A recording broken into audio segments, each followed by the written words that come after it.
So the first thing we talked about was the benefits that Technicolor had to the programme Gardener's World. Well, of course, the gardening programmes were crying out for colour. It was one programme that really wanted colour, and I think that colour has now brought all the gardening programmes to life. When I see them played back in colour, we do 2 programmes from each location because of the amount of equipment, the number of staff that it takes, the cost entailed in doing a programme. Wherever we go, we do 2 programmes, one in the morning and one in the afternoon. And when I see them played back and I see the hydrangeas or the fuchsias or the delphiniums or the roses coming up in colour, it really brings it's startling, and it brings the programme to life. Gardener's World, it must involve a great amount of travelling for you. Oh yes, we do Gardener's World programmes from gardens throughout the whole of the British Isles, Scotland. We've been to Scotland twice this year, done 4 programmes from Scotland, been down into Cornwall, Somerset. Only this week I've been down in Surrey, Hazelmere, to Grayswood Hill, done 2 programmes down there. But next year we're thinking of changing the format of the programme somewhat. We're coming more to earth, if I may put it that way. We're going to simplify the programmes by doing the majority of them from my own garden, which is only 6 miles to the northwest of Shrewsbury, so that we can do the simple gardening that will help people just starting with their gardens, and we can get that continuity in the programme, so that we follow a rose bush that's planted throughout the season. August, there are cuttings that we can take. Now that's my own private garden, that's 1.5 acres in extent.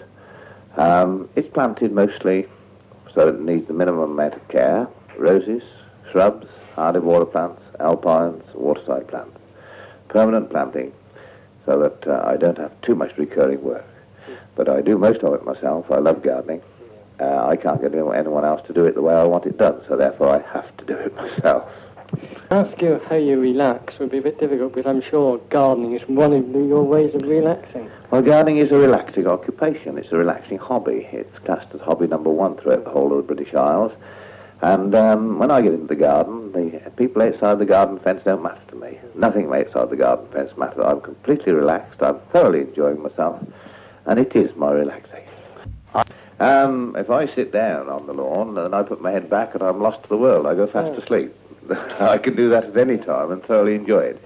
And then when I wake up, I'm quite fresh, and away I go again and do some weeding, do some mowing or pruning, whatever one's doing in the garden.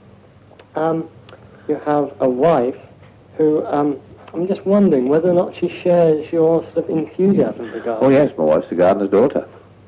My eldest daughter is keen on gardening. She's keen on flower arranging. She's in charge of the gardening centre on the Shrewsbury bypass, so that relieves me a lot of responsibility. The other 2 daughters I have, Sue and Anne, well, they're not. I wouldn't say that they are really interested in it, but my wife and my eldest daughter certainly is. Any pets? Yes, we've got 2 dogs. We've got Whiskey that's with me at the moment. That's the Black Labrador, and we've got our grandmother. Whiskey is just turned 6. Her grandmother is turned 16. Poor old girl, she's getting old now, getting a little deaf, and her eyesight's not as good as it was, but she still seems to enjoy life.